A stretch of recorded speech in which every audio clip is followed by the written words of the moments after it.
Welcome back to Living Local. Today we'll be talking to a romantic behind the lens who is making waves in the indie world with his film Meet Me at the End of It All. Yes, please welcome to this side of the camera one of the dudes making magic behind the scenes for us here on Living Local, Mr. Brandon Gale. Hey, welcome to this side. Yes, happy you're here. That makes one of us. Yeah. So, for those viewers at home, kind of tell us, what you do for Living Local.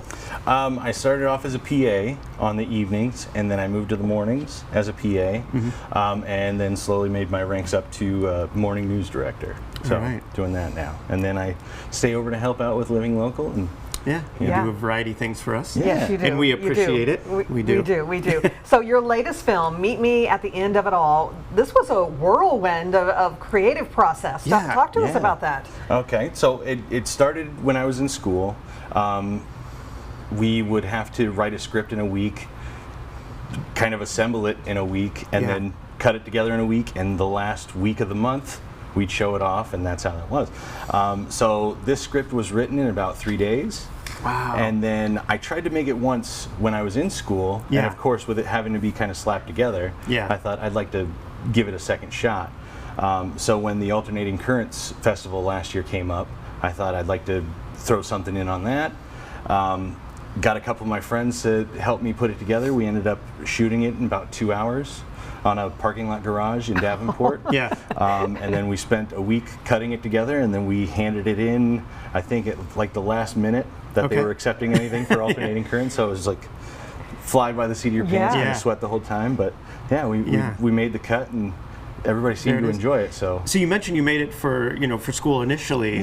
What were you where were you studying? I guess start there. Well, I started going to the school during the pandemic. I had nothing. Nobody else had anything better going on. So I did online schooling through Full Sail University. And I ended up getting a bachelor's degree in digital cinematography. So you made it twice, essentially. That's really cool. What was the impetus to want to make it, again, I guess? I guess you love your own creation, like you love your baby. I wrote the script. I was a big fan of it. I didn't feel I got a good shot at it the first time, so I wanted to give it another try. And you're seeing right now some clips from the first time I attempted it. That's my friend Kimberly there, and her husband Ian. Ian, of course. They helped me out the first go around. They were good sports. We actually shot all this stuff in about 6 hours. Oh, wow. Over in Davenport, over on Lookout Point over there. And I showed it off to my class. They seemed to like it. I got a award in the class for best CGI, best special effects. So I was pretty proud of that. That's awesome, man. And then went to do it again, and I kind of wanted to carry that over, but I wanted to do it bigger, better, give it more special effects. And it's such a powerful concept, love at the literal end of the world. Was the romantic tone something you always knew you wanted in the story? Absolutely. The romantic kind of end point was what I always wanted. I just didn't know how to get us there. Something that would kind of drive the point home, like we need to do this now. And the end of the world was kind of the best impetus for that. Absolutely. And this parking garage, very famous for many filmmakers in the Quad Cities. We've all shot here. So this was on a parking garage in Davenport, and I've shot there, and there's always something that happens. How was that experience for you? That was a lot of fun. Because this little backstory, we ended up having to shoot everything in reverse sequence. Because the end of the film is meteors coming down, and that's the end of the world.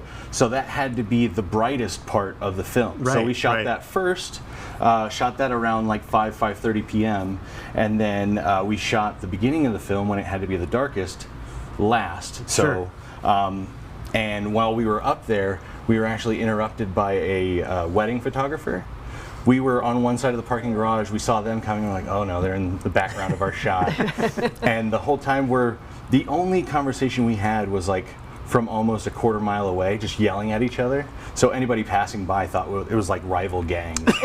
But we saw them down there, like, you're fine. All right, we're just going to be a second. Okay. And they went and did their pictures. There's a shot of the movie where you could see them in the background, but I did a little cover up to kind of little clever edit. A little movie magic. But it was fun. And you had some incredible recognition on the award circuit too. Yeah. So talk to us about that. Yeah, I found this website, filmfreeway.com. A lot of film festivals go there to kind of market their film festival, and for filmmakers, you kind of get the bonus of put your movie in once and kind of do a blanket submission.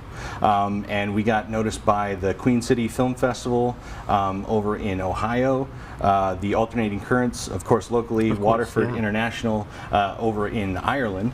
But yeah, we ended up making the cut for about 9 festivals. We got 6 nominations and 4 wins, including Best Short.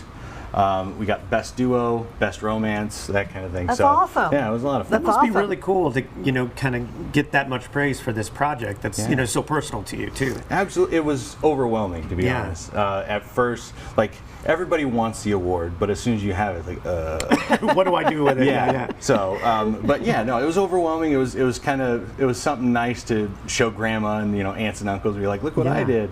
And my kids were blown away at the fact that people over in Ireland or wherever have seen my movie. They've seen my name. They've seen my work. That kind of thing. So I'm glad your kids were proud of you. Oh yeah. No, that was the best part. Yeah. I'm a superhero at the house because of it. Yeah. I'm glad to hear that. All right, so what's next for you? Yeah. Do you see yourself growing as a filmmaker? Oh God, I hope so. Yeah. If this is the peak, yeah. No, I am working currently on a special for my buddy Donnie Townsend. We filmed his stand-up special over at the Raccoon Motel in Davenport. We recorded that in November.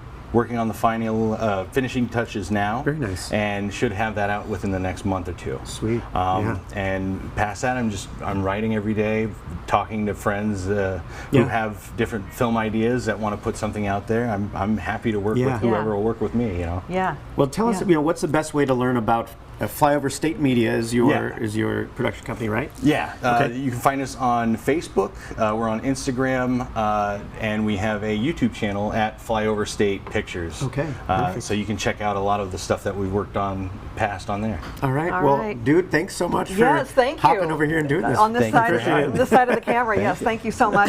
And for more information, you can check out Flyover State Media on Facebook, Instagram, and YouTube. And we'll have all those details posted at OurQuadCities.com. More